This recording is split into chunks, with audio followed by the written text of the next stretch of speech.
They assumed it was merely a stray dog that had fallen into the snow. However, their heart stopped as they approached. It wasn't only the dog. Something that made both guys scream in shock was curled up against her freezing body. Everything would be altered by what they discovered that day in the middle of that ice plain. When they happened upon something that stopped their heart, they were merely attempting to take in some fresh air. A dog lay solitary in the center of a field covered with snow, hardly perceptible beneath the heavy layer of white. Noah and Elias initially thought she was a stray in need of assistance. However, both men froze as they approached, their breath freezing in their throats. It was very different from what they had anticipated. Both of them were already considering going home because the cold was getting to them. To get some fresh air, the roommates had gone to the nearby park, which was one of the few green areas in their sleepy little town. However, the park was deserted. It was chilly outside, and no one else was stupid enough to go out. As they turned to return, their cheeks were flushed, their fingers hurt even with gloves on, and the snow crunched beneath their feet. Then they heard a faint, inaudible sound. It was so faint that it could hardly be distinguished from the sound of the wind rustling the frozen trees. Elias, however, who frequently volunteered at animal shelters, stopped right away. He gestured to Noah with a tilt of his head. "Have you heard that?" This time, the sound was more distinct. It was the weakest whimper a dog could make. After exchanging glances, they gradually made their way toward a group of trees in the direction of the sound. Being cautious not to frighten away whatever was there, they remained silent. They saw it as they got closer. A little, shaky figure curled tightly. She was motionless, and snow had accumulated on her fur. It has been there for a long time, poor animal. She didn't raise her head, flinch, or bark even as they got closer. She seemed to have given up already. Noah knelt before her and caressed her head tenderly. She didn't open her eyes. Their presence elicited no response from her. The cold had soaked deeply into her bones, leaving her rigid. Elias attempted to move her, but she was immobile. Skin and bones, the dog was most likely a stray who had been left to live alone for too long. Then Noah's attention was drawn to something else. Another small figure was nestled close to the dog's body, nearly out of sight in the snow. He gasped as he leaned in and rotated it slowly. The dog wasn't another one. It was a kid. Noah put a hand on the girl's shoulder and murmured, "Hey, are you all right?" She did not respond. She remained still. Immediately, panic arose. Noah quickly removed his scarf, wrapped it around her, and gingerly raised her motionless form into his arms. Elias took the dog in his arms. Her respiration was feeble and she stayed limp in his arms. If the girl was older than 10, she couldn't have been. Even though her jacket was buttoned, the harsh weather outdoors nevertheless made her lips blue and her complexion pale. It was obvious that the dog had done everything it could to keep her warm, as it remained still. However, it was insufficient. Both men remained there for a few seconds, overwhelmed, trying to decide what to do first. Then instinct took over. Reaching for his phone, Noah dialed 911 for assistance. Elias, in the meantime, retrieved the shelter's contact list and began calling every veterinarian he could find. They had to attempt even though most clinics were closed due to the holiday season. The ambulance showed up half an hour later, its lights flashing but its siren subdued against the silent snow. With the young girl in his arms, Noah ran to the paramedics. Elias was still on the phone, finally connecting with someone at a small animal rescue clinic, when he muttered, "Hang on, just a little longer." The person on the line swiftly told him where they were and what had happened, then instructed him to fetch the dog right away.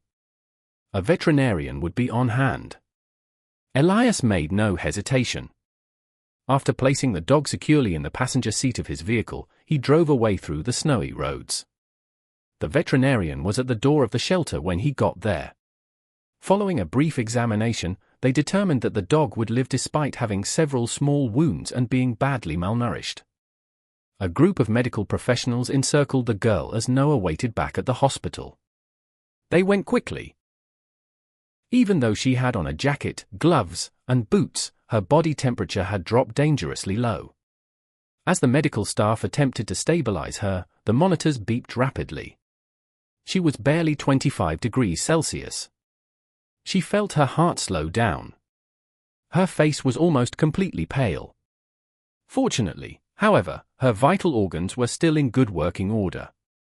They employed sophisticated machinery to warm and circulate her blood, wrapped her in thermal blankets, and connected her to a ventilator. When Elias finally reached the hospital, he discovered Noah pacing the corridor. Both of them were exhausted as they sat silently. After a while, a nurse arrived and gently informed them that they would soon have to depart. The child said that the hospital was unable to disclose any more information unless her parents were present since she was a minor. The girl was steady now, that was all she could say. Although she was still in danger, she had a genuine chance of surviving because of the dog that had stayed by her side and prevented her body from freezing. At that, the burden of the day began to lessen, if only a little, for both men. Their chests became less frightened. How the girl got into that area and how long she had been there were still unknown to them. None of that mattered now, though. The fact that she was alive was what counted. The young girl was the only thing on Noah and Elias's minds when they woke up early the following morning. They both got ready and drove directly to the local police station without even talking about it. They went into great detail about the girl's location, her clothing, and the hospital to which she had been brought. After paying close attention and reviewing a few records, the officer they spoke with verified that a missing child alert had been submitted the afternoon before. Mila was her name. Her family had just learned of her whereabouts after searching for her all night. They had already left for the hospital. The two men, relieved, also returned to the hospital. Before they could ask any questions, one of the doctors drew them away when they got there. The doctor appeared worn out but optimistic. Mila had had a rough night, he explained. The coldness had caused her body to go into shock numerous times, and she had suffered several convulsions. To keep her steady, the team had to use all of their resources. However, things had begun to improve by the early hours of the morning. The small increase in her core temperature was holding. The crew was cautiously optimistic, but she was still unconscious. She might recover consciousness later that day if her condition improved further.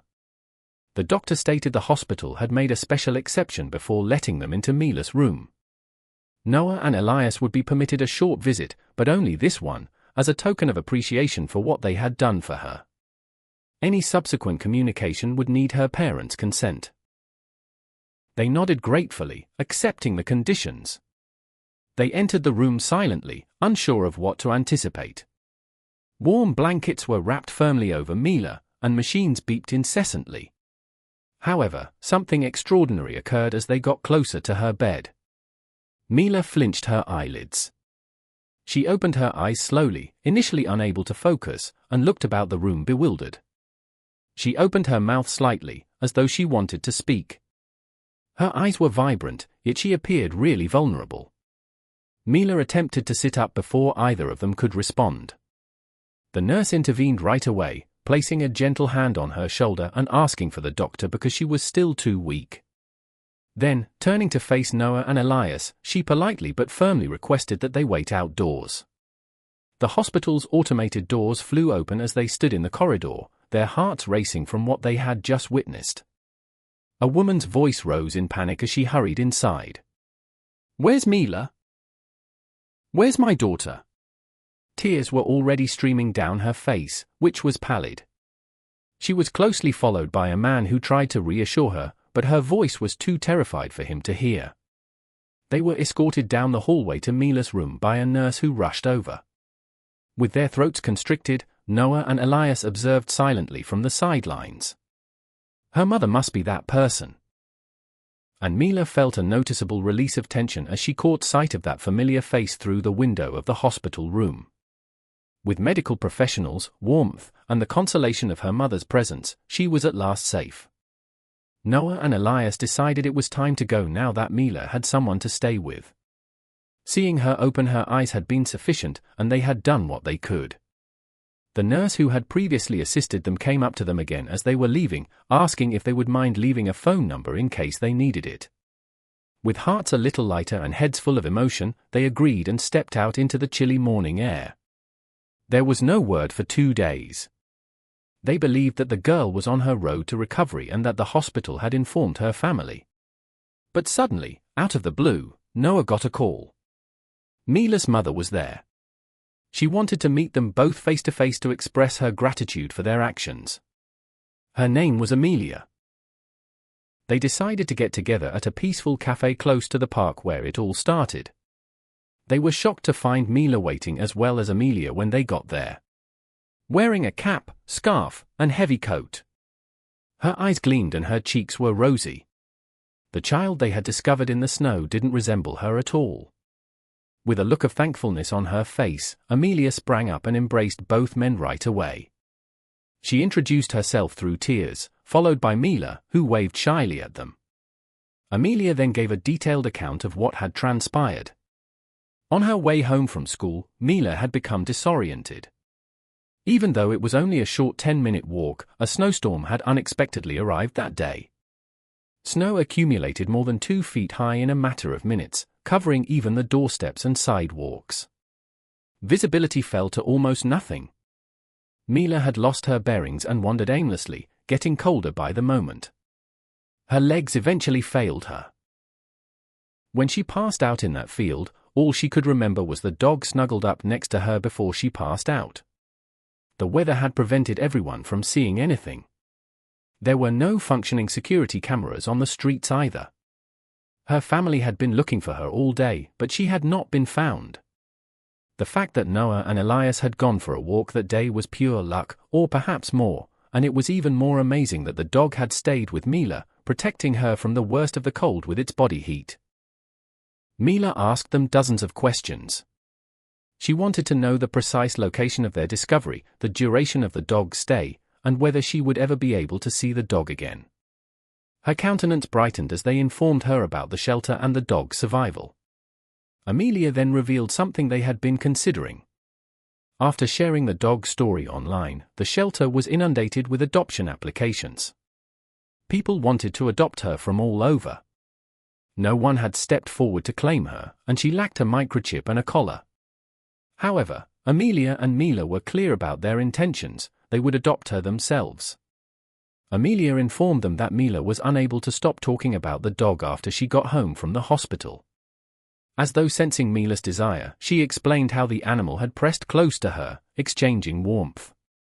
They had never kept a dog before, Amelia acknowledged. She had always been concerned about the responsibilities, and their flat wasn't that big. However, this was no ordinary dog. Her daughter's life had been spared by this dog. There wasn't enough appreciation in the world for the fact that she had supported Mila during her most vulnerable time. As an homage to the day their paths crossed, Mila had even decided on a name, Lumi, which translates to snow in Finnish. Amelia called the shelter to begin the adoption procedure the very next morning. When the shelter personnel learned who she was, they were ecstatic. The link between Mila and Lumi was stronger than any of the dozens of adoption requests they had received, many from generous families. The group decided right away to put a hold on all other applications and proceed with Amelia and Mila's adoption request. The shelter guided them through the preparation, visits, and paperwork over the course of the following few weeks. They received thorough instructions because this would be their first pet, covering everything from basic training methods to feeding regimens. Despite her initial trepidation, Amelia found herself gradually falling in love with the prospect of bringing Lumi home, and Mila enthusiastically absorbed everything. By the time the day finally came, Mila was hardly able to control herself. The energy in the room changed the moment she entered the shelter and Lumi saw her. With her ears perked up and her tail gently starting to wag, Lumi got out of bed. The puppy trotted forward as Mila got closer, then started running, and in a matter of seconds, Lumi was kneeling on the floor, licking her cheeks and moaning gently as Mila was kneeling there. It was a wonderful, emotional, and indisputable connection. Even the adjacent staff members who were observing wiped away a few tears. "Thank you for staying with my daughter," Amelia said in a whisper as she crouched next to them and put her hand on Lumi's back. "I appreciate you not giving up." It was a silent, emotional ride home. Mila sat next to Lumi in the back seat, her arms encircling the puppy the whole time. Amelia showed Lumi the pleasant little nook she had set up when they got there. She was greeted with a warm blanket, a bowl of water, new toys, and a cushioned bed. As though she had been waiting for this spot all along, Lumi smelled every inch, waggled her tail, and finally sighed and lay down. Life gradually started to find a new rhythm. To feed Lumi, Mila would get up early. In the park, where the snow had finally started to melt, they went for lengthy walks, and Lumi even befriended Pepper, another local dog. She cuddled up at Mila's feet at night to work on her homework, breathing steadily and softly like a live lullaby. Amelia, who had previously been unsure about getting a dog, ended up changing her schedule to spend more time at home. Lumi had given the whole family healing in addition to safety for Mila. After the incident, Mila's uneasiness and dreams began to subside. Lumi turned to become her best buddy, her shadow, and her protector. Noah and Elias got another call from Amelia one afternoon. To check on Mila's progress and, more significantly, to catch up with Lumi, she invited them back for a little get-together. Neither of the two men hesitated. Warm embraces, freshly brewed coffee, and the sight of Mila beaming from ear to ear welcomed them to the family's flat. When they entered, Lumi immediately recognized the men who had carried her to safety and raced over, tail wagging. Noah scratched behind her ears and grinned quietly, while Elias fell to one knee and laughed as the dog licked his face. It was similar to visiting a longtime friend. That night, they all sat around and reenacted the story while laughing and chatting. The wonder of how fate had brought them all together rather than the cold and the dread. Mila showed them Lumi's favorite foods, the place where she slept, and even a drawing she had done of the snowy meadow where Lumi was found next to her. At the top of the paper, she had scribbled the word family. And they had turned into just that. Mila and Lumi's relationship only became stronger as the weeks went by. The dog followed the young girl everywhere. Lumi had evolved into more than just a pet, whether it was for weekend park walks, school drop-offs, or peaceful afternoons spent curled up on the living room rug. She was Mila's constant friend and quiet guardian. Once uncertain about bringing an animal into their house, Amelia now found it impossible to picture their lives without her. It was difficult to comprehend that Lumi had been lying in the snow, half-conscious, and alone without anybody to tend to her just a short while before. Elias and Noah made frequent check-ins. They occasionally went to the park with the family for lunch. At other occasions, they just called to inquire about the status of the situation. It was difficult to describe the connection they had with Mila and Lumi. They had also been altered by the incident in the snow where they discovered a half-frozen dog and a lifeless toddler snuggled together. Every day they carried it with them. Parents and visitors were invited to a brief storytelling event at Mila's school one day. The kids were invited to tell a brave or good story. Amelia had low expectations for Mila. She had never been good at public speaking, and she was still getting better in her own way. However, Mila approached the front of the room with Lumi's leash in one hand and a piece of paper in the other when her name was called. As Amelia watched her kid inhale deeply and start, her heart raced. She remained silent about the cold and her feelings of fear. Rather, she described the warmth, how it came from a dog she had never met, but that stayed by her side through the winter. She explained to her classmates how the dog had provided her with enough warmth to last until assistance arrived. "She saved me, so now I make sure she never feels alone again," Mila remarked, looking down at Lumi after she was done. Before the applause began, there was a little pause in the room. Amelia wiped away her tears. She shared the recording with Noah and Elias after receiving a copy from the school later that night. The two males were transferred. Noah answered with a single sentence. "That little girl has more strength in her heart than most adults I know." Something unexpected occurred later that week. The shelter's social media post regarding Lumi's adoption was featured in a local newspaper.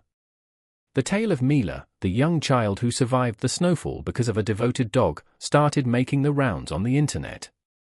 Local reporters requested interviews within a few days. Mila wanted to tell Lumi's story, but Amelia was initially apprehensive.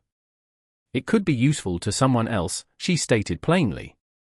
The narrative rapidly became popular. The mix of generosity, survival, and the strong attachment between a youngster and a dog was adored by news sources. Mila and Lumi were seen playing together in the park in a brief video interview that was made public online. Mila talked of getting lost in the snow and how, after Lumi lay next to her, she stopped feeling scared.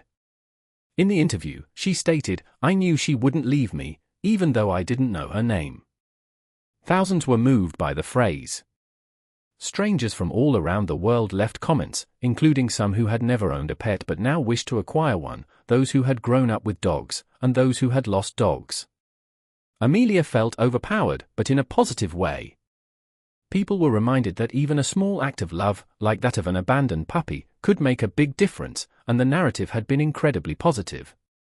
Mila and Lumi received an invitation shortly after from the shelter director to attend a small gathering they were planning to raise awareness of adoption.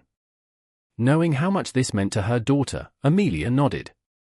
Lumi accompanied Mila as she stood on stage in front of a small group of volunteers, families, and animal enthusiasts. She didn't read from a script this time.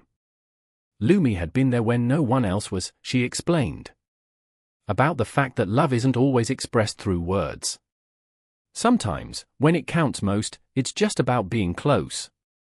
She concluded her remarks by holding out a little sign that said, "Adopt, because someone might be waiting to save you, too." Amelia glanced around at the happy smiles, the waving tails, and the expectant families as the ovation erupted. Something changed within her. Nothing was too tiny for something as vast as love, not even their modest flat or their peaceful existence. Not the kind that appears in the snow and stays by your side all the time. Amelia and Mila made their final visit to the shelter a few weeks later. For something much more intimate, not to talk or go to another gathering. Lumi would formally join their family on that day. After completing the paperwork and conducting the house visit, the shelter personnel made one last call to confirm everything. Half frightened that something had gone wrong, Amelia recalled holding her breath as she answered the phone. Instead, she received heartfelt congratulations. Now Lumi was theirs. They walked into the shelter lobby, and Mila was practically bouncing with anticipation. Lumi, who was already walking next to her on a leash as if they had always been together, appeared to be similarly conscious that something unique was taking place. A volunteer gave Mila a small diploma and a small ribbon that was put on Lumi's collar when they arrived at the front desk. With a pleasant smile, the woman said, "She's officially yours now." However, we believe she was already aware of that. Amelia would always remember what transpired next. Mila knelt, put her tiny hands over Lumi's face, and spoke. "You're home forever now." In response, Lumi pressed her head against Mila's chest after softly licking her cheek. Even though it was such a simple moment, it had greater significance than any ceremony could. They had set up a beautiful welcome area for Lumi back home. Amelia had devoted hours to make everything perfect, including a new bed, comfortable blankets, and even some treats the veterinarian had suggested. Mila also added her own touches, such as a small plush animal in the shape of a star and a hand-drawn sign that said Lumi's place in vibrant markers. Lumi hurried to the corner, coiled up as though she was aware that it had been there all along. Elias and Noah joined us for dinner that night. Between them, it had developed into a small custom that evolved from a common experience into something closer to family.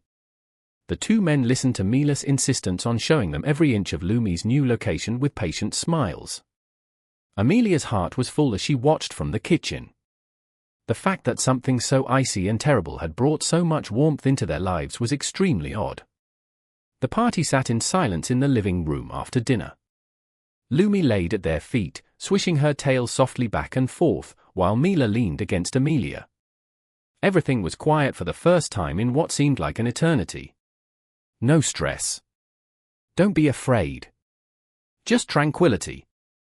Amelia sat by Mila's bedside later that evening when everyone had left and the house was peaceful. The girl had fallen asleep already. As usual, Lumi cuddled up next to her. After smoothing her daughter's hair with her outstretched hand, Amelia turned to face the dog, who had unexpectedly saved their lives. She remained silent. She didn't have to. There was an unspoken understanding in the room. The snow had begun to fall outside once more, sliding past the window in quiet, gentle flakes. However, it ceased to feel menacing. All it felt like was winter. Amelia saw a difference in Mila in the days that followed. She continued to laugh. Her sleep improved. With a puppy snuggled up by her side, the girl who used to cry at night now slept soundly. Her teachers remarked on how she appeared more self-assured and involved. Whenever Mila was asked to compose a narrative or deliver a presentation, she would always tell the same one, about a dog with winter eyes, a snowy park, and the day she discovered that occasionally heroes are able to move around on full legs. Mila and Amelia got a letter from the shelter one Saturday morning. A tiny picture of Lumi in her early days there, muddy, afraid, uncertain, was inside. Someone had scribbled on the back, "I appreciate you giving her another chance. She also gave you one." Although it wasn't signed, Amelia had a hunch that it was from one of the more senior volunteers who had initially looked over Lumi. She put the picture next to Lumi's bed after tucking it into a tiny frame. Months passed, and life continued on. However, certain things remained the same. Lumi waited at the door each day for Mila to return from school. She cuddled up next to her bed every night like a silent fur protector. And Amelia experienced that same feeling of thankfulness each time she gazed at them together. None of this was anticipated by them. Two people are taking a leisurely stroll in the snow when they hear a soft sound. 3 lives had been altered by those insignificant occurrences. The strongest ties are sometimes the ones we don't anticipate, Amelia reflected. Words don't start them. They start off quietly. In the snow. In a heartbeat. They also never die.